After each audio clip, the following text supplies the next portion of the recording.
Salom qizlar, bugun shu makiyajni sizlar bilan birga qilib, ko'chaga chiqishga tayyorlanamiz. Makiyajni qilib sizlarga hozir bitta narsani aytib beraman. 3-4 kun oldin menga bitta Sharf Ro'mol brendidan Istanbuldagi bitta magazin yozdi. Magazinni ularga reklama qilib berishimni so'rashdi va qanaqa reklama desanglar, ularga Sharf Ro'mollarni menga o'zini narxidan olishadiganmi, tikishadiganmi bilmayman qanaqa.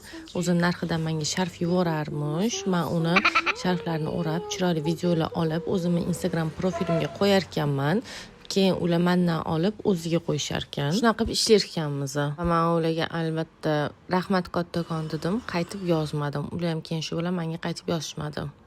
Endi bu sizlar nima deb o'ylaysizlar? To'g'ri narsami, noto'g'ri narsami? Men bilganim bo'yicha reklamalar qanaqa ishlanadi, Istanbulda qanaqa yuritiladi, men bilmaganim uchun menga bu narsa g'alati keldi. O'zbekistondagina ozmuncha bo'lsa ham bilaman, reklamalari qanaqa ishlashini, Istanbuldagina bilmayman. Sizlar nima deb o'ylaysizlar? Bu reklamani olmasdan to'g'ri ish qildimmi yoki noto'g'ri ish qildimmi?